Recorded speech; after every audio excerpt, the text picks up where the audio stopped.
A very good morning to all of you dear students. This is Mala Tiwari, your social science teacher. Students, हम लोग पढ़ रहे हैं history का chapter 3 जिसका शीर्षक है भूमंडलीकृत विश्व का बनना। अभी तक आपने इस चैप्टर में जो कुछ भी पढ़ा उसका हम एक क्विक रिवीजन करेंगे। तो अभी तक आपने भूमंडलीकरण की परिभाषा पढ़ी।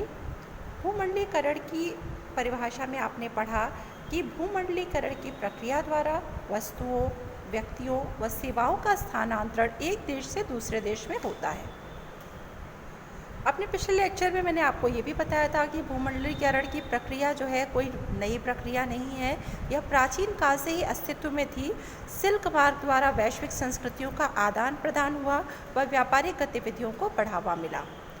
19वीं शताब्दी में भूमंडलीकरण का नया स्वरूप दिखाई पड़ा, जिसके अंतर्गत श्रम, वस्तु व पूंजी का वैश्विक प्रवाह हुआ।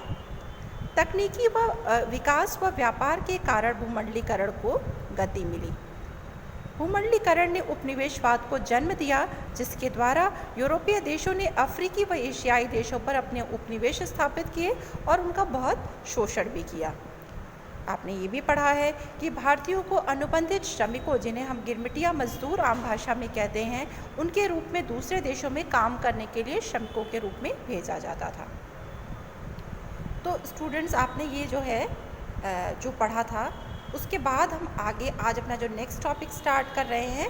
हमारा नेक्स्ट टॉपिक है भारतीय व्यापार, उपनिवेशवाद और वैश्विक व्यवस्था। इसमें आप ये पढ़ेंगे स्टूडेंट्स कि औद्योगिकरण के आरंभिक चरणों में भारत से महीन कपास का निर्यात यूरोपीय देशों को किया जाता था, परंतु ब्रिटेन में कपास का उत्पादन तेजी से बढ़ रहा था, जिसके कारण भारत से सूती कपड़ों के निर्यात में लगातार गिरावट आने लगी।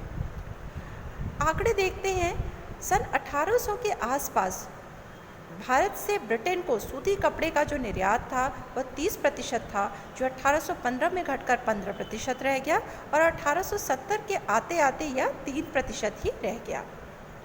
भारत में निर्मित वस्तुओं का निर्यात घट रहा था, जबकि कच्चे माल का निर्यात बढ़ रहा था। 1812 से 1871 के बीच कपास का निर्यात 5% से बढ़कर 35% तक हो गया। न सिर्फ कपास बल्कि कपड़ों की रंगाई के लिए नील का भी कई दशकों तक भारत से निर्यात होता रहा।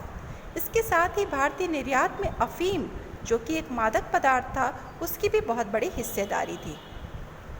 19वीं शताब्दी में भारतीय बाजारों में ब्रिटिश औद्योगिक उत्पादों की बाढ़ आ गई। ब्रिटेन से जो माल भारत भेजा जाता था, उसकी कीमत भारत से ब्रिटेन भेजे जाने वाले माल की कीमत से बहुत ज़्यादा होती थी।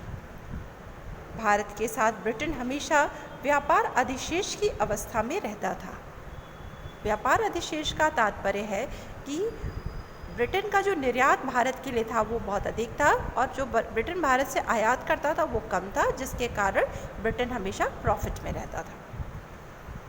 तो आइए स्टूडेंट्स, अब हम देखते हैं कि दो जो बड़े महायुद्ध थे, प्रथम विश्व युद्ध और द्वितीय विश्व युद्ध, उन दोनों के बीच विश्व की अर्थव्यवस्था की क्या परिस्थिति थी। सबसे पहले हम बात करते हैं प्रथम विश्व युद्ध की। प्रथम विश्व युद्ध मुख्य रूप से यूरोप में लड़ा गया। यह युद्ध अगस्त 1914 में शुरू हुआ और 4 सालों तक चला, यानी कि 1918 तक। प्रथम विश्व युद्ध के दौरान दो खेमों के बीच विशेष रूप से संघर्ष हुआ। पहले में मित्र राष्ट्र, जिसमें ब्रिटेन, फ्रांस और रूस थे, जबकि दूसरे खेमे में धुरी शक्तियाँ, जिनमें जर्मनी, ऑस्ट्रिया हंगरी व तुर्की थे। इस युद्ध को आधुनिक औद्योगिक युद्ध कहा गया। इस युद्ध में दुनिया के सबसे बड़े औद्योगिक राष्ट्र एक दूसरे से जूझ रहे थे। मानव सभ्यता के इतिहास में ऐसा भीषण युद्ध पहले कभी नहीं हुआ था।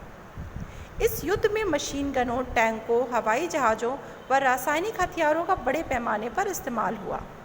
ये सभी चीज़ें आधुनिक विशाल उद्योगों की देन थीं। इस युद्ध में अनुमानतः 90 लाख से ज़्यादा लोग मारे गए व लगभग 2 करोड़ लोग घायल हुए। युद्ध के परिणाम स्वरूप विश्व की आर्थिक शक्तियों के बीच तनाव बहुत तेजी से बढ़ा और इस युद्ध में अमेरिका को कर्जदार की बजाय कर्जदाता देश बना दिया, क्योंकि अमेरिका ने युद्ध के लिए ब्रिटेन को भारी कर्जा दिया था। युद्धोत्तर सुधार कौन कौन से हुए, आइए स्टूडेंट्स इस पर चर्चा करते हैं। युद्ध के पूर्व ब्रिटेन दुनिया की सबसे बड़ी अर्थव्यवस्था था, जबकि युद्ध के बाद सबसे अधिक आर्थिक संकट ब्रिटेन को ही झेलना पड़ा। युद्ध के कारण मांग, उत्पादन और रोजगारों में भारी इजाफा हुआ था, जबकि युद्ध के बाद उत्पादन तेजी से गिरने लगा व बेरोजगारी भी बहुत तेजी से बढ़ी। अगर हम बात करें तो 1921 में हर 5 में से 1 ब्रिटिश मजदूर के पास काम नहीं था, अर्थात वह बेरोजगार था। बहुत सारी कृषि आधारित अर्थव्यवस्थाएं भी युद्ध के पश्चात संकट में आ गई थी। उदाहरण के लिए युद्ध से पहले पूर्वी यूरोप विश्व बाजार में गेहूं की आपूर्ति का एक बड़ा केंद्र था। युद्ध के दौरान कनाडा, अमेरिका व ऑस्ट्रेलिया में गेहूं की पैदावार बहुत तेज़ी से बढ़ने के कारण अनाज की कीमतें तेज़ी से गिरी व इससे ब्रिटिश किसानों को बहुत भारी नुकसान हुआ। इस बीच अमेरिका में सुधार की गति बहुत तेज़ थी। अमेरिका सुपर पावर बनने की ओर अग्रसर हो रहा था। तो स्टूडेंट्स, आपने पढ़ा कि प्रथम विश्व युद्ध की क्या परिस्थितियां थीं। अब आप हमारी अगली क्लास में पढ़ेंगे कि द्वितीय विश्व युद्ध व प्रथम विश्व युद्ध के बीच जो वैश्विक अर्थव्यवस्था थी उसमें किस प्रकार मंदी आई और उसकी क्या समस्याएं थीं। तो इसके बारे में हम अपनी नेक्स्ट क्लास में पढ़ेंगे। आज के लिए इतना ही students. Thank you so much.